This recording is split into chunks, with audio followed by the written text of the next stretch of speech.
To solve this data sufficiency question, we'll consider each statement separately first and then together if needed. Before diving into the statements, let's just clarify or extract the information that we're given from the actual question. So we're given this table of a lot of different variables. Each cell has a different variable for us. And we're told that each of the letters in the table above can have a value of 1, 2, or 3.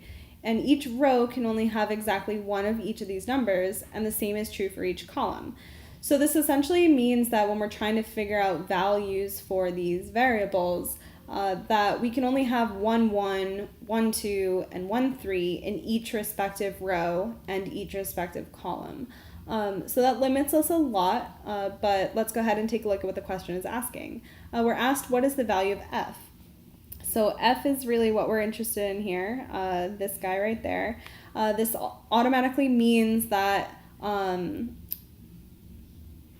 as we said before, this column can only have 1, 1, 1, 2, and 1, 3, and then the same for this row here. So we want to keep that in mind as we're kind of focusing on f here. Now let's dive into statement 1. For statement 1, we're told that a plus h equals 2. Now, if our only values, possible values for our variables are 1, 2, or 3, the only options for a and h, if the sum has to equal 2, is that both of these variables equal 1. So this implies that a is equal to 1 and h is equal to 1. So if we go back to our table, if a is 1 and h is 1, and we take a look at what's going on here.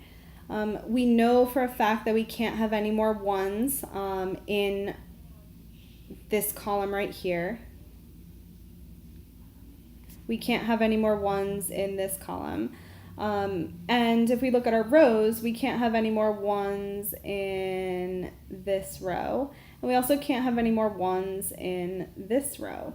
Now, if we look at the cells that are actually available, we've crossed out all of these guys.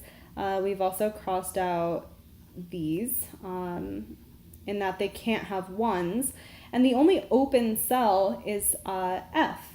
And so that implies that the only option really is if F is equal to 1. So if a plus h equals 2, that automatically implies that f has to be 1, because otherwise we'd be breaking the rules of the question.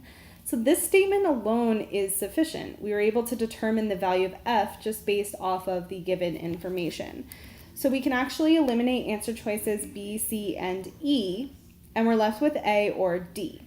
Now, the choice between A or D kind of depends on what the statement 2 does. So let's go ahead and let's clear our board.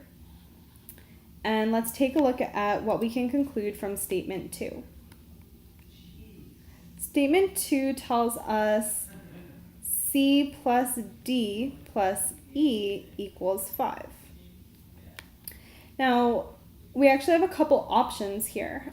We have 3 variables summing to 5, and our options are for the variables 1, 2, or 3. So one option, let's call it option 1, would be what if C is equal to, say, 3. That automatically implies that D plus E would have to equal 2. So that would mean D is 1 and E is 1. But D and E can't equal 1 because they're in the same row. So they can't both be 1. So that we can't have actually. So our other option would be, or option 2, would be if C is equal to 1. Or let's say 2. Let's go in order. Why not? If C is 2, then we can actually have that either D plus E would equal 3, right? If C is 2, then D plus E would equal 3. And that actually gives us 2 separate cases that we can identify. So that would mean D is either 1 and E is 2. which implies that F would have to equal 3 because they're all in the same row, and if 1 and 2 are accounted for, then F must be the other option. And the other option would be if they're switched. So if D is 2 and if E is 1, we again arrive at the same kind of conclusion that F would have to equal 3. So the third option here would be if C is 1. If C is 1, that means D plus E is equal to 4, which actually gives a couple of options. It could give, we would consider D and E could both equal 2, but they actually couldn't because they're in the same row, so that option would be out. Let me scroll down a little bit for some room. So one case we would consider is if D is equal to 2, which is equal to E, and that actually can't happen because of our restrictions for our table here. So the only other option, there's two options. So what if D is equal to 1 and E is equal to 3? They would sum together to give us 4. That would, though, imply that F is 2. Now, we've considered all of the different options, or not all of the different options. There's one last one where D is 3 and E is 4, or E is 1. But again, same conclusion, F would be 2. But if we look kind of closer here, we have one of the options which actually satisfies all of the rules in our question, makes F equal to 3, versus the other option which makes F equal to 2. So since we don't know which one it is and both options are completely valid for following the rules of our table, this statement alone is not sufficient because we can't conclude the one value of F because F could potentially have two values still.